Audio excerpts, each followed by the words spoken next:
Sony announced that the PlayStation Vita store was going to be sunset, and the community gave out massive backlash. And Sony actually did end up backpedaling on their decision and left the storefront on, and now, over 5 years later, I thought it would be fitting to explore what Sony tried to shut down all these years ago.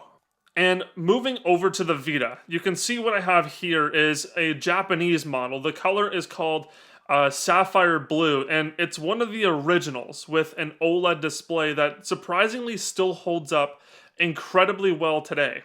The build quality is honestly great. It feels premium, even compared to devices released today. A lot of that has to do with the screen and the materials used. Since lots of metal is used, it's very sturdy. Even 15 years later, it really does just look great and feels great.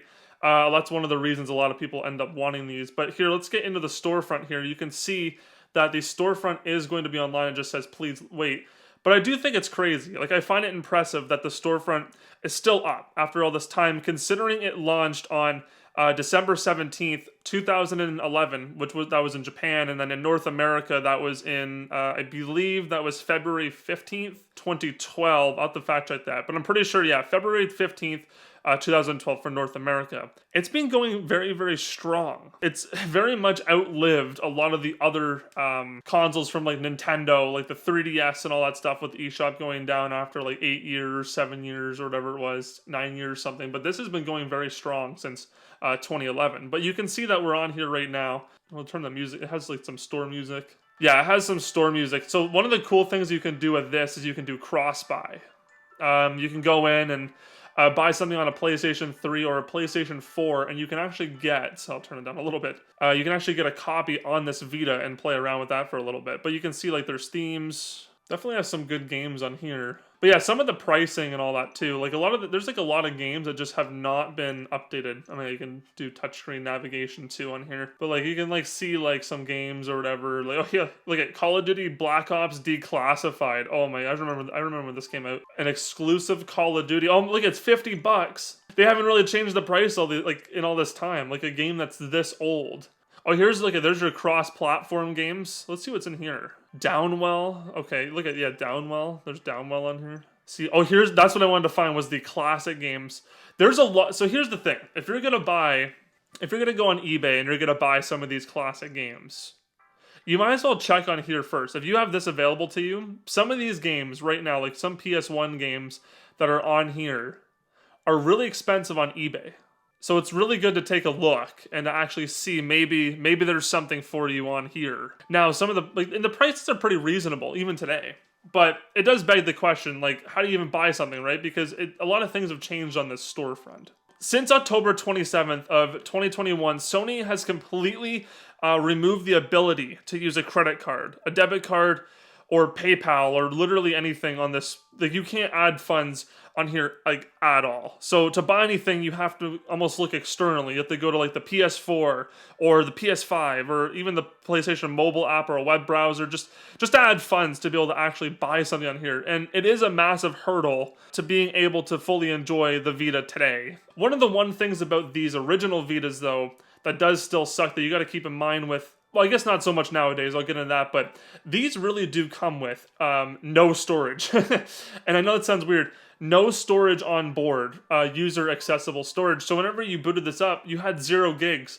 You couldn't, like, if you had a game, you wanted to download it, no. You needed to go buy those proprietary SD cards. And that's one of the reasons that the Vita, well, that's like the major reason that the Vita really didn't take off like it should have, was because of those SD cards being proprietary and so expensive to buy. Some of the games on the Vita could be anywhere from a couple 100 megabytes and upwards of 16 gigabytes. So like you definitely didn't want to skimp on getting one of those cards if you were going to do that. Or if you did buy physically, it would have been on the cartridge.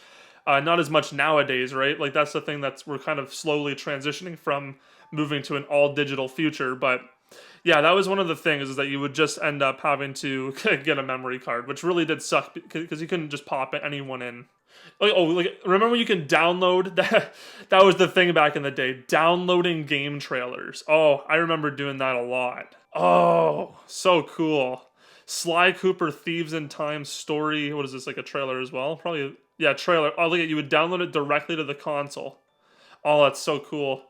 I wish they would do that stuff still nowadays. I understand like why they don't, because like nowadays they just stream it directly on the store page. But it's kind of a fun novelty to be able to download it to your console, you know?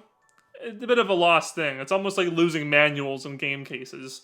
Such a small thing, but it does make a little bit of a difference, you know, to the actual experience, being able to put that stuff on your console. What's this? Oh, you got apps. So it's probably like Netflix and MLB Premium. Look at iFruit for Grand Theft Auto 5. That's fun. I forgot about this. Look at all that. Crunchyroll. There you go. Lots of stuff. This is definitely a very, you know, it's kind of sad to see the way it's gone. I'm glad that they kept it up, but like, you know, again, there hasn't really been any major sales or anything. It is what it is. But again, if you're going to go buy any games on eBay or something, maybe check on here first. Because you never know. If you're looking for some retro games, like some older PlayStation games, you might see them on here for a good deal if you just want to play them. To be completely honest, I think the real reason that the Vita has stayed so incredibly relevant today is just because Sony, and it's not even because of Sony. I think it's entirely because of the homebrew community. It's listen, if you homebrew this thing, you can open it up to custom firmware, and that just breathes some like new life into it. It lets you run all sorts of like emulators and ports, and most importantly, bypassing the stupid expensive proprietary memory cards. Like that's just like ridiculous. It doesn't, you know what I mean? It's such a good thing to have for that kind of stuff. There is a lot of cool ports. Like I know like Mario 64 like got ported here. Like what the hell, you know? So there's a lot of stuff like that. This right here is exactly what I was talking about. See, it's the SD2 Vita Pro. Again, once it's homebrewed, you can just pop in any old micro SD card in here. Of course, I was saying I have a 64 gigabyte just a random like SanDisk card. Just goes here. I think it takes up the game cart slot, so that's one thing to keep in mind. You still have access to the original memory card slot. Like if you're gonna do this, you don't need to do it, right? Just it takes up your game card slot, but if you're gonna do this, you'd be moving all digital anyway. Just put a big SD card in there. So the PlayStation Vita store being up all these years later is pretty awesome to see. It's definitely something I didn't expect to see, but honestly, it makes me happy and warms my heart that it is still up, because I really do like the Vita. I think it's a very, very cool handheld, especially for homebrew nowadays and emulators and all that stuff. I think it's pretty awesome, but for the actual store, I'm going to be honest, I don't really use it too much, just like I'm sure a lot of people don't use it too much. I think that's why they wanted to shut it down. But at the end of the day, it's still up and it makes me happy. It was fun to explore it. So thank you so much for watching the video. If you did like the video, make sure to hit the subscribe button because we are a small channel. This is my third video now. Like the video if you liked it, or dislike it if you disliked it.